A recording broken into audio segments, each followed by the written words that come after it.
So, we're just a few hours before the announcement stuff. I like these prediction videos. Like, don't take it too serious, okay? I'm just having a little bit of fun with that. Really quickly wanted to go over these on the teasers. I mean, there have been ciphers, apparently, and let's just assume they are true, and they say Ultimatum, they say Sentinel, they say Atlas expansion and stuff. It also says 2024, so I'm not entirely convinced that was a teaser, or the thing in the background was a teaser for this expansion, but we'll see. So yeah, I'm just guessing that was for next year, and we're gonna get that in next year and not this time around. On the specific ones, actually a bit opinionated, obviously. I would really like for Ultimatum to be back because it's a great mechanic.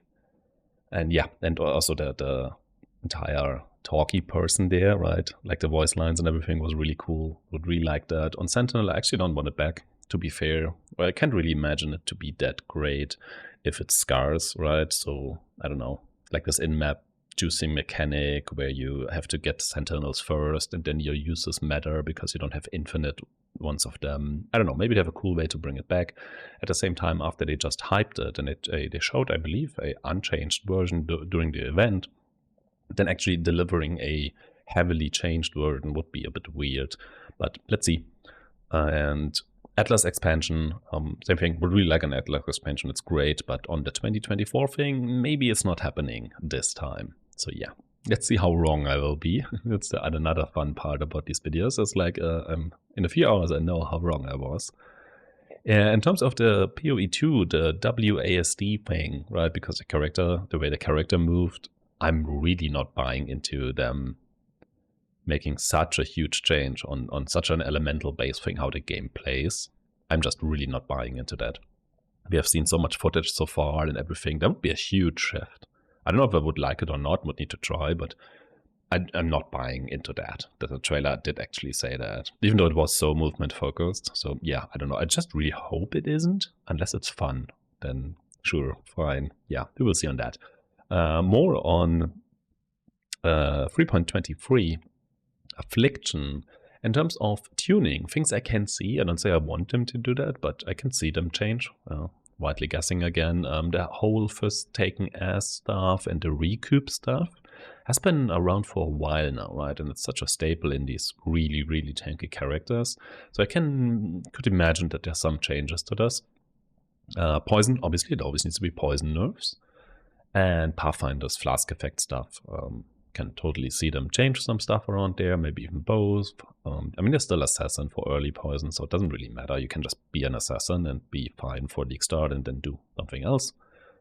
The other three here, they are somewhat related anyway. Bows are very dominant right now towards tornado shot and some other stuff. So can totally see changes in bows, can totally see changes towards mana forged arrows, this whole like triggering thing that enables a lot. Yeah, can totally see changes here. The whole returning projectiles thing, but like these three even work together, don't they? So that's also a bit crazy. Toward Nimbus as well, some changes there. Or with Eye of Winter, for example. There's like a lot happening with that. It was also a new gem, so maybe it's still fine. Maybe they still let it slide for a bit and have a closer look what's happening, and they just but change some extreme outliers there. Would be sad because I'm really started to enjoy that recently, but we will see. The Guardian, the Sentinel, I don't think it's actually a problem necessarily, but it seems a bit overtuned during the leveling phase. I can also totally see that it was intentional to have like basically before that we had Pox RF, right? So as like the baseline new player guide thing, and they just basically turned that guide into a minion you can click and have like a super new player thing. Just click this thing and you're gonna have a good time, but still seems a bit overpowered during leveling, a bit just out of the line essentially. So I can see some early adjustments for that. Doesn't have to be much, just a little bit, probably then fine. The discharge bug, unless they actually wanted it to exist because it's such a weird thing, I don't know, but yeah, it's not unintended, so probably going to change. That's the Rudder Cache, or however they call it, the boots in this whole thing. Sanctum, I don't know if it's actually needed, but it seems a bit too rewarding right now. So I could see them change that, tune it down a little bit. It doesn't have to be much either. I don't actually care, but yeah, it would actually be bad because it makes certain uniques more rare. So that would be bad for me, honestly. But yeah, I can see them tune that down quite a bit. That's a bit of a more special thing. Templar is super dominant during like racing stuff and leveling in general. The double mastery just above it is the fire one and a dual wielding one. That seems a bit much. So maybe some changes there. Maybe just moving a mastery around, moving a cluster around might already be enough to tune that down quite a little bit. Detonate that also so dominant during longer race stuff. So maybe if they want to change stuff there, if there's actually a new Atlas expansion, either this time or coming. So if there is one coming in the next league, right, beginning of 2024, then might be a good time to make these more leveling racing changes now, so people can adjust a little bit, and then they only have to do some more minor adjustment next time. And this whole ghost busting thing, I could see them make changes to that as well, because it was very, very dominant for these hyper juicing stuff. So maybe they don't want that thing where you need like 2 different characters, and I don't know, I can see them have some logic why they want to change that. In terms of buffs, it's more like, I mean, I don't have much I really want right now from them to change, but I like chaos skills, and it would be cool if there are some changes there, some buffs there. I would just like that. I have no idea what they will do. And I like bleed skills. So it'd be really cool to get bleed, maybe as a tiny fix towards melee as well. I don't care too much about melee right now. I'm pretty happy on the caster side. Happy if melee gets better, cool, take it. But bleed in general, it's a really cool archetype, I find. And yeah, I would like that a lot. Other than that, I'm actually pretty happy right now, so that's fine. So wild guesses towards Affliction itself. What is it? Obviously, I have no idea. What I can imagine is some kind of negative effect stacking up, because Afflictions, they are like sickness or whatever, and there should be more, like something that has to do with how long you're exposed to it. I can imagine could be a circle, why not?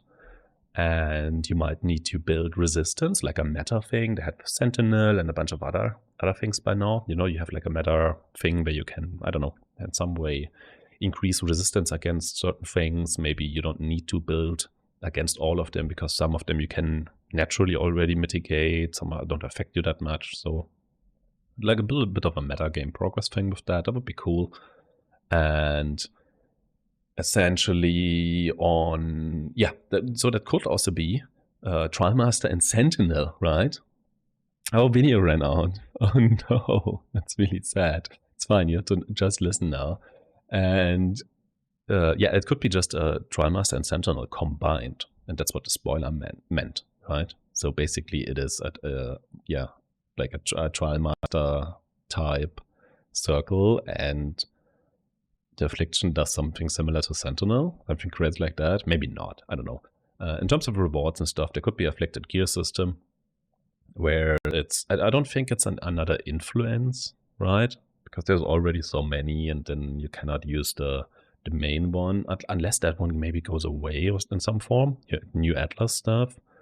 So that like default influence is kind of gone with these orbs. So not entirely sure with that. But yeah, other than that, gear can be somewhat afflicted. Hopefully it's not a curse, a scourge kind of system. I would really dislike that. But we will see how that works. Other than that, it's a typical expansion. So monsters are going to be overtuned. The rewards are either undertuned or really unclear, so people don't really get it and think it's bad, but they haven't figured out how to benefit from it yet. And UI, they're gonna make sure it's maximum confusing or inconvenient. So they're really good at that. So that's gonna happen. So basically, don't touch it until like roughly the 20th of December, and then it's gonna be fine. Yeah. Let's see how wrong I am very soon. Bye.